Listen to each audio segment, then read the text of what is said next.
दोस्तों कई बार बड़े बड़े ब्रांड से कुछ गलतियां हो जाती हैं जो उन्हें मिलियंस डॉलर्स का नुकसान करवा देती हैं। तो पेश है ऐसे प्रोडक्ट्स जो मार्केट में बुरी तरह से फेल हुए और फिर मजबूरी में इन्हें बंद करना पड़ा। तो दोस्तों आज की इस वीडियो में आपको ऐसी ही फ्लॉप प्रोडक्ट्स के बारे में बताऊंगा। तो चलिए शुरू करते हैं आज की इस वीडियो को। लेकिन इन फ्लॉप प्रोडक्ट्स को देखने से पहले आप हमारे चैनल को सब्सक्राइब करना ना भूलें और साथ मौजूद बेल आइकन जरूर प्रेस करें। नंबर 1 दोस्तों, जापान एक ऐसा देश है जो हर किस्म के फूड ट्राई करने के लिए हमेशा रेडी रहता है। यही वजह है कि जापान में हर प्रोडक्ट्स के कई सारे फ्लेवर्स पाए जाते हैं। इस बात को ध्यान में रखते हुए कोका कोला ने साल 2009 में Coca Cola plus green tea के नाम से एक फ्लेवर जापानी मार्केट में लॉन्च किया था, जो कि जापानी मार्केट में बुरी तरह से फेल हो गया था। लेकिन क्यों? दोस्तों इसकी असल वजह ये है कि ये एक डाइट ड्रिंक थी, इसलिए इसे खरीदने वाले लोग भी लिमिटेड थे। अब भला डाइट ड्रिंक हर कोई तो खरीदेगा नहीं, साथ ही इसका टेस्ट भी कुछ खास नहीं था क्योंकि ये एक डाइट ड्रिंक थी और डाइट ड्रिंक में टेस्ट कहाँ होता है। यही वजह थी कि लोगों ने कोका कोला के इस फ्लेवर को बिल्कुल पसंद नहीं किया और ये फ्लेवर मार्केट में बंद कर दिया गया।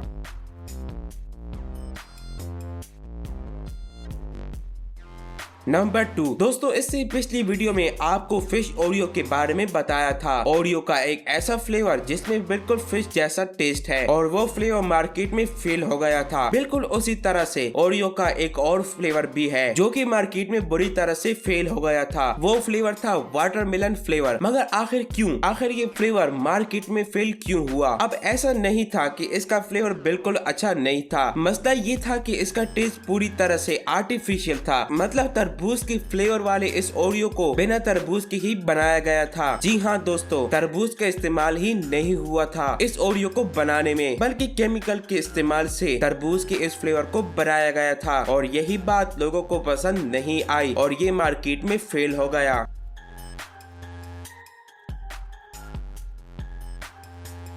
नंबर 3 दोस्तों, आप दुनिया की किसी भी कोने में चले जाओ, आपको टोमेटो केचप हमेशा रेड कलर का ही मिलेगा। मगर आपको जानकर हैरानगी होगी कि साल 2000 में हाइंस ने पर्पल, पिंक, ऑरेंज, ग्रीन और ब्लू कलर के टोमेटो केचप को मार्केट में लॉन्च किया था। टोमेटो केचप में आर्टिफिशियल कलर्स को मिलाकर इन कलरफुल केचप को बनाया गया था, खास करके छोटे बच्चों के लिए। शुरुआत के 3-4 साल तो ये केचप मार्केट में सक्सेसफुल रहा, मगर बाद में लोगों ने कलरफुल केचप को खरीदना बंद कर दिया। मगर क्यों? तो देखिए, शुरुआती दौर में जब ये कलरफुल केचप मार्केट में आए तो ट्राई करने के लिए तो लोगों ने इन्हें खरीदा, मगर जल्द ही वो इससे बोर हो गए क्योंकि हमेशा से हमने केचप को रेड कलर में ही देखा है। बहरहाल लोगों को ये कलरफुल केचप पसंद नहीं आए। आखिर में ये हुआ कि मार्केट में ना बिकने की वजह से साल 2006 में हाइंस ने अपने कलरफुल केचप बनाना बंद कर दिए।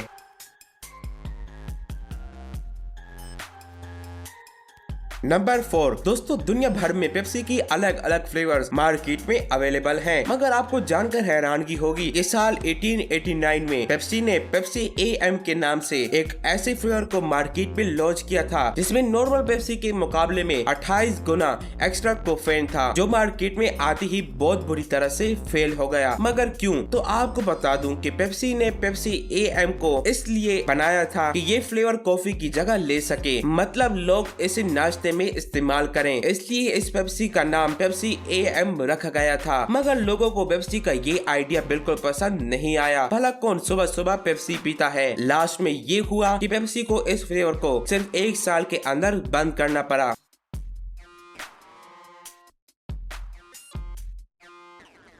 नंबर 5 दोस्तों, क्या आपको पता है कि सिर्फ 100 ग्राम फ्राइज में 300 से 380 कैलोरीज होती हैं, इसलिए ज्यादातर लोग यानी डाइट करने वाले इसको खाने से अवॉइड करते हैं। और ऐसे ही लोगों को ध्यान में रखते हुए बर्गर किंग ने साल 2014 में स्टेटस फ्राइज के नाम से एक ऐसे फ्राइज को मार्केट में लॉन्च किया था जिसमें नॉर्मल फ्राइज के मुकाबले में 40% फैट और 30% कैलोरीज कम थी। ऐसा सिर्फ बर्गर किंग दावा कर रहा था क्योंकि इन फ्राइज को एक खास किस्म के बटर में फ्राई किया जा रहा था, जो ऑयल को कम से कम एब्जॉर्ब करता था। ये एक बर्गर किंग का डाइड फ्राइज था, जो मार्केट में आती ही बहुत बुरी तरह से फेल हो गया। मगर क्यों? तो मसला ये था कि ये फ्राइज नॉर्मल फ्राइज के मुकाबले में बहुत महंगा था। दूसरा ये कि कैलोरीज में भी ज्यादा फर्क नहीं था। स्टेटस फ्राइज में ऐसी कोई खास बात नहीं थी, इसलिए लोगों ने इसे खरीदना बंद कर दिया और मजबूरी में बर्गर किंग को ये सेल करना बंद करना पड़ा।